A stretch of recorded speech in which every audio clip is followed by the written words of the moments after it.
All right, I know a lot of people, way too many people, that have literally walked away from year-long friendships and relationships because someone voted differently from them. Now, that used to be something that was just disgusting just because they're putting politics over a relationship, knowing that most politicians are completely full of shit and do things for nefarious means. We all agree with that.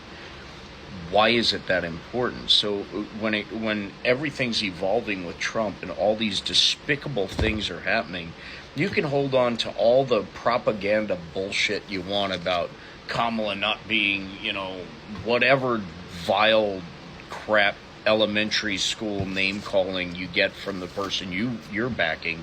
You need to recognize the daily things he's doing that is just, as a human being, just downright disgusting.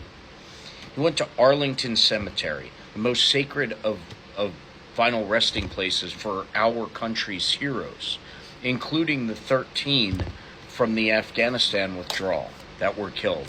The 13 that died on his watch because of what he put in place on the third anniversary of it. When he didn't show up for the first or second, he didn't show up for anything. They went into the most sacred of sacred areas of Arlington Cemetery, which has a very, very strict rule on no political photographs or nothing to do with any. It's not allowed. You're not allowed to do that, especially in the specific site, Section 60, where they were with these pictures of Donald Trump yesterday, standing next to a family.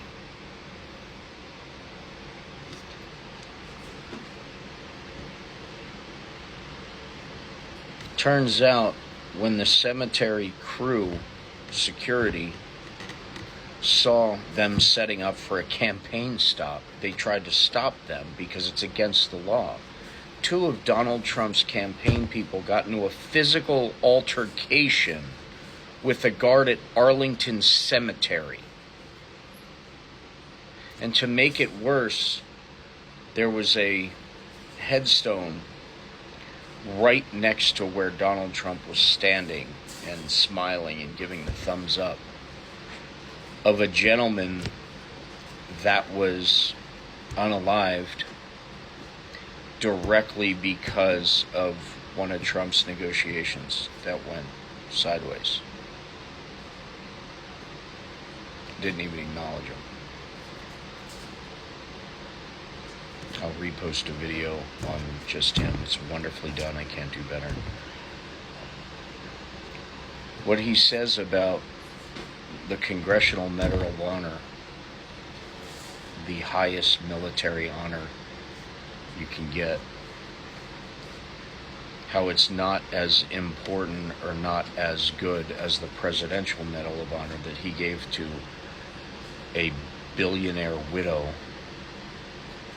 and said how much more beautiful the medal looks and how much better the medal looks because the people who get the congressional one are usually messed up from all of those bullets.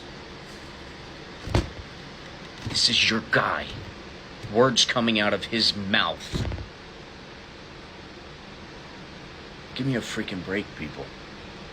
Give me a break. And you veterans that hear him say Mark Milley needs to be unalived for treason, a general needs to be for treason, said Captain Bonespur, who's, wartime, who's fighting, whose military service is the same thing as avoiding transmitted diseases during the 80s in his club days. Yeah, he said that too.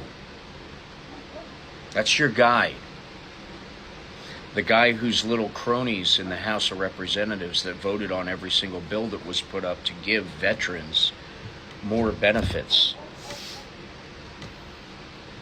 to give veterans better health care, everything, voted down, every single bill by every single Republican. Everyone. For veterans. You know what bills they did create for veterans? To cut the other benefits. That's the bills they put up for veterans. Those are the ones they said yes to cut more money from veterans. Remember limiting the amount of visits per year? Limiting the amount of doctors in the hospitals because they had to cut the funding for that part of the VA because the money went to the fucking border wall. $500 million contract for a wall that was never built, but Trump's buddies got paid. You know, the ones he hired to build the wall that no one could get through, that blows over from the wind. You know, that one. You know, all that money that went to his friends to build the wall were supposed to go to the veterans. He took it. Part of Project 2025 is the president has the power to reallocate government funds anywhere he sees fit, has the power to send the military to anywhere he wants. And basically, you know,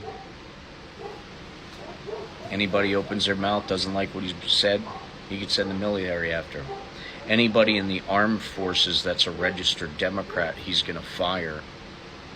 But it's really unfair that you got fired for refusing to get the jab.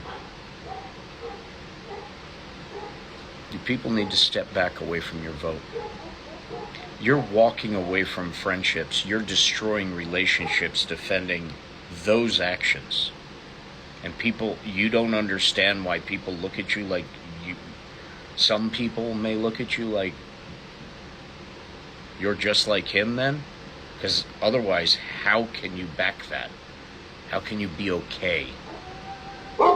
Especially the veterans. That's not patriotic anymore. Your heroism stopped when you started speaking loudly defending him. You're standing for your brothers. You're not. You're not. And I know that means a lot to you because that's part of the veteran code, is defending each other. Never leave a brother behind.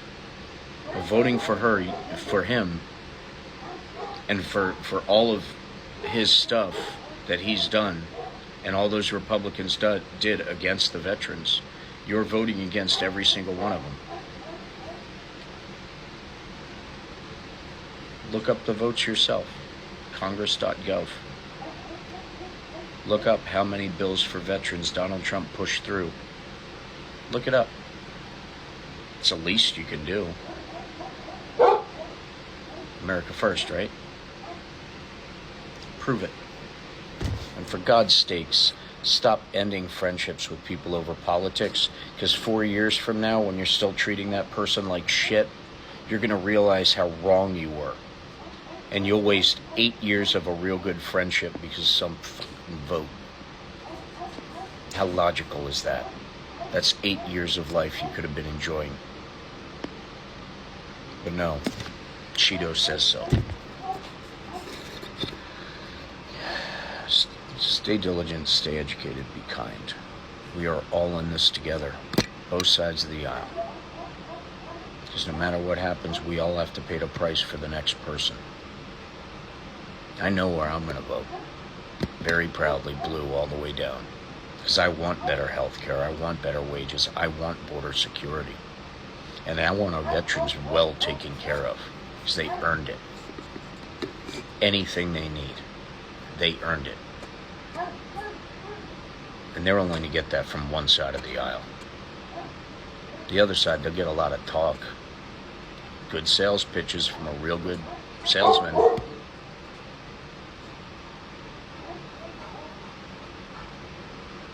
Use your heads.